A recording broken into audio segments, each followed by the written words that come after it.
Friends, आज की कहानी बहुत ही ज़्यादा मोटिवेशनल है। एक स्टार्ट होती है एक लड़के से जो कि बहुत ही ज़्यादा मतलब गरीब होता है और लेकिन मेहनती और ईमानदार और बुद्धिमान होता है। उसमें तीनों क्वालिटी हैं, ईमानदार, मेहनती और बुद्धिमान, वो तीनों हैं। तो उसके लाइफ का ये है बेचारे का कि वो बचपन में उसकी माँ गुजर गई थी, फिर थोड़े समय बाद उसके पिताजी गुजर गए हादसे में। फिर उसने जैसे होश संभाला तो अपने गांव के ही एक जमींदार के खेत में वो काम करने लग गया।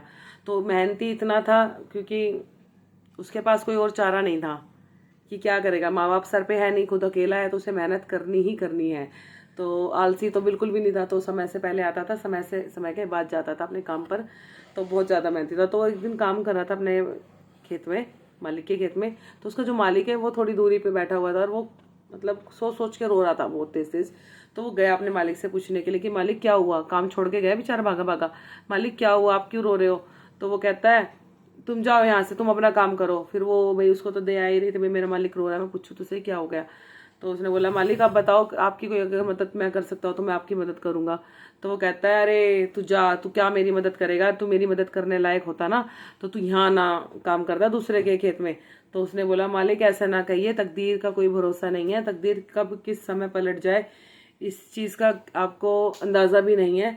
और आप बताएं क्या बात है, क्योंकि मेरा मानना यह, उस लड़के ने बोला कि मेरा मानना यह है कि जो हमारी तकदीर है वो एक तराजू की तरह है, जिस पर मेहनत का वजन जितना पड़ेगा वो उसकी तरफ झुक जाएगी। इट मीन्स एक इंसान अगर जितनी ज़्यादा मेहनत करेगा तो उसकी तकदीर उसका उतना साथ देगी और वो चमकेगी चमकेगी सिर्फ और सिर्फ मेहनत से, अदरवाइज कोई और ऑप्शन नहीं है।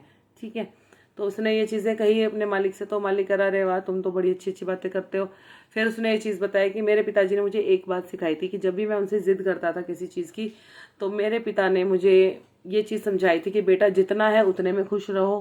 पहली बात, अब जब मैं दुखी होता था, परेशान होता था, तब मेरे पिताजी ने ये चीज़ सिखाई थी कि बेटा हमारा जीवन एक मौसम की तरह है, जीवन एक मौसम की तरह है जिसमें कभी सुख कभी दुख आएगा ही आएगा। और आज सुख है तो दुख आएगा, दुख है तो सुख आएगा, दोनों चीज़ें मतलब अपने समय अंतराल के बाद चलेंगी चलेंगी। और मौसम जो है कभी एक सा नहीं रहता है, इसीलिए बस आप अपने ऊपर ये रखें कि आप एक मजबूत पेड़ की तरह डटे रहें और कोई भी मौसम आए बस आप डटे रहे अपने स्थान पे और जो आपका कर्म है वो कर्म करते रहें। तो उसने बोला जमींदार ने, कि श्यामलाल था उसका नाम, कि अरे वाह तुम्हारे पापा तो बहुत अच्छे थे, बहुत अच्छी बातें करते थे, काश मैं भी उनसे मिल पाता तो शायद इस दुख की घड़ी में वो मुझे थोड़ी हिम्मत दे पाते। तो कहते हैं अब वो तो इस दुनिया में नहीं है, लेकिन आप बताएं क्या, किस वजह से आप रो रहे हो, मेरे पे अगर हो सका तो मैं आपकी मदद ज़रूर करूँगा। तो उसने बोला क्या तू मेरी मदद करेगा, चल बताता हूँ। फिर उसने बताया भी ऐसे ऐसे मेरे जो चेरे भाइयों ने मेरी ज़मीन हड़प ली है और सबसे बड़ा हिस्सा था वो मेरे पिता का, जो कि उन्होंने धोखे से हड़प लिया है, और अब मैं क्या करूं। तो ये चीज़ थी।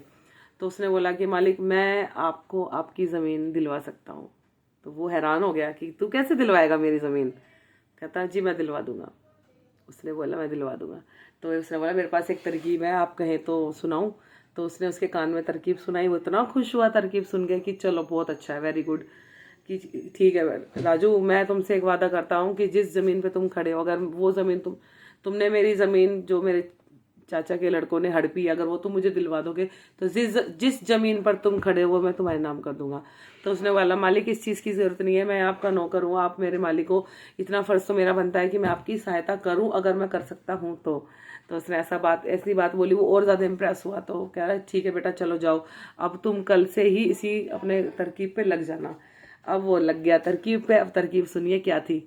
अब वो गया उसके चाचा के लड़कों के पास काम के लिए। ठीक है। अब उसके पास इतनी बड़ी ज़मीन थी, तो उसने ऑलरेडी इतने सारे मजदूर रखे हुए थे ज़मीन पे खेती बाड़ी करने के लिए, तो उसको मजदूर की आवश्यकता नहीं थी। वो गया, उससे बोला कि आपका बहुत नाम सुना है भाई साहब, और आप मेरे को पता है सबसे ज़्यादा बड़ी ज़मीन आपके पास है पूरे गांव में, तो आप प्लीज़ मुझे रख लीजिए, मुझे बहुत ज़्यादा ज़रूरत है काम की है वो।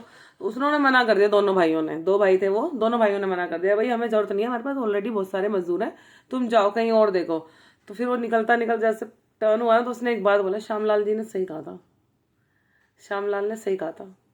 वो कह रहे हैं यहाँ ना, क्या कहा, कह रहे श्यामलाल जी के यहाँ काम करता था मैं पहले, ठीक है, और वो मुझे नौकरी तो दे दी उन्होंने, लेकिन तनख्वाह नहीं दी। फिर मैंने जब उनसे अपनी तनख्वाह मांगी तो उन्होंने बोल दिया कि थोड़े से पैसे दे के कि जा ही तू इसी लायक है और इससे ज़्यादा तुझे कोई ना देगा इस गांव में पैसे। तो कह रहा, फिर उसको थोड़ा ये लगा कि कह रहा इसीलिए मैंने सोचा कि आप शायद दयालु हैं, कृपालु हैं और आप गरीबों की मदद करते हैं, ये सोच के मैं आया था कि चलो आप भी मुझे यहाँ पे अपने काम पर रख लोगे और मेरा कुछ गुजर बसर हो पाएगा।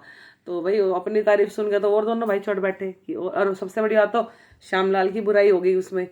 फिर उसने बोला मेरे मालिक तो बहुत कंजूस हैं, खाने को रोटी भी नहीं देते थे, पूरा दिन बैल की तरह काम कराते थे, इस तरह से मतलब थोड़ा सा उसको वो करने लगा। तो वो चढ़ गए तो उन्होंने बोला कि चलो चलो ठीक है आ जाओ हमारे, आ जाओ तुम कर लो काम। तो भैया वहाँ से हुई उसकी वहाँ पे काम करने की शुरुआत और उसने इतना काम करा वहाँ पे, इतना काम करा कि कुछ ही दिनों में, कुछ ही हफ्तों में उन दोनों भाइयों का विश्वास उसने जीत लिया। आप ये देखिए वो समय से पहले आता था बखत से ही, और शाम ढलने के बाद भी जब सब मजदूर चले जाते थे उसके बाद भी वो काम करता था। तो 1 हफ्ता 10 दिन हो गए थे उसको ऐसे काम करते करते। तो अब एक संडे का दिन आया, अब संडे को भी वो काम कर रहा है। तो वो आए दोनों भाई अपने खेत में घूमने के लिए, उसी ज़मीन पे जो कि हड़पी हुई ज़मीन पे आए वो घूमने के लिए। तो उन्होंने देखा कि अरे भैया ये तो अभी भी काम कर रहा है यहाँ पे, बताओ इसको संडे को भी आराम नहीं है, ये आराम नहीं कर सकता, कितना मेहनती है बताओ और कितना ईमानदार है। परसों मेरी अंगूठी गिर गई थी यहाँ पे, रह गई थी, बेचारे ने आके दी मुझे, वरना कोई दे देगा आज के ज़माने में? हर कोई सोचेगा चीज़ मिली है तो उठा के चल दो, लेकिन नहीं भैया तो बहुत ईमानदार है राजू। तो कहता हाँ ये तो है। फिर वो गए उसके पास, बोले कि बेटा तुम आराम कर लो, तुम आज संडे के दिन भी क्यों काम करने आए हो यहाँ पर? इस तरह से कह रहे नहीं मालिक मेरे लिए तो आराम हराम है, मैं क्या आराम करूँगा, मुझे करना क्या है, मेरा आगे ना कोई ना पीछे कोई, तो मैं घर पे खाली बैठ के करूँगा क्या, मैंने सोचा अपना काम ही कर लूँ आके। तो उसने बोला चलो कोई नहीं, जितना तुम्हें करना कर लेना, बाकी आराम कर लेना, ठीक है। और ऐसा कह के वो दोनों भाई चले गए। अब वो भैया दोनों भाई गए और आए शाम के समय में आए और आके देखा तो क्या वहाँ पुलिस खड़ी है और हवलदार खड़ा है, हवलदार और पुलिस खड़े हैं वहाँ पे। और वहाँ पे एक गड्ढे के बाहर एक कंकाल है। अब भैया आके उन्होंने कहा आओ भैया आओ, किसकी ज़मीन है? बोले जी हमारी है हमारी है। कहते तुम्हारी है ना, आओ ये बताओ किसको मार के दफनाया तुमने यहाँ पे, ये देखो कंकाल पड़ा है। तो मेरे बच्चे भी एक्साइटेड हो रहे हैं। तो ये चीज़ हो गई। तो अब उनके चेहरे का रंग सफ़ेद, पैरों तले ज़मीन निकल गई। ये क्या हो गया, ये किसका कंकाल आ गई, किसने मार के यहाँ फंसा दिया हमको? इस तरह से हाय तौबा मचने लगी। अब वो कह रहा जी ज़मीन तो तुम्हारी है ना? अब वो हड़बड़ा के बोले नहीं नहीं जी हमारी नहीं है, हमारे भाई की है, हम यहाँ काम कर, हमने ये थोड़े समय के लिए लिया काम के लिए, अभी 1 महीना पहले तो लिए हमने ज़मीन ये वही से अपने ताऊ के लड़के से कि काम के लिए हमें काम करना है, ऐसे बोलने लगा। अब भैया वो राजू से कह रहा है कि भैया अब, फिर राजू भी कह रहा है नहीं नहीं मेरे मालिक तो बहुत अच्छे हैं, ये हमें नहीं पता कहाँ से आई कहाँ से नहीं आई। तो अब राजू को, अब वो दोनों तीनों जने साइड में जाए, अब क्या भाई अब क्या करे क्या करे क्या करे। तो राजू कह रहा अब विश्वास तो जीत ही लिया था उसने। तो राजू बोला कि मेरे पास एक तरकीब है। बोला क्या? मैंने कहा जी ऐसी बात है, आप ये बोल दो कि ये ज़मीन मेरे भाई की है, जो भी है सच्चाई है, और ये बोल दो कि हमने काम करने के लिए ली थी एक महीना पहले, और इससे क्या होगा आपका भाई फंस जाएगा और वो जेल चला जाएगा, ठीक है, आपका बदला भी पूरा हो जाएगा और आपका इस केस से भी पीछा छूट जाएगा। तो उन्होंने ऐसा करके गए। फिर इतनी देर में एसीपी भी आ गए थे क्योंकि केस बड़ा था, कंकाल मिला है किसी के खेत में। अब एसीपी आए, एसीपी थे, इंस्पेक्टर थे और हवलदार थे, 3-4 जने खड़े थे यहाँ पे। और भाई उसको बुला लिया, उनका फिर नहीं उनसे दोबारा पूछा भाई बताओ क्या क्या क्या करना है, क्या हिसाब किताब है तुम्हारा, बताओ कौन सा जाएगा जेल में, दोनों में से डिसाइड करके बताओ जल्दी से।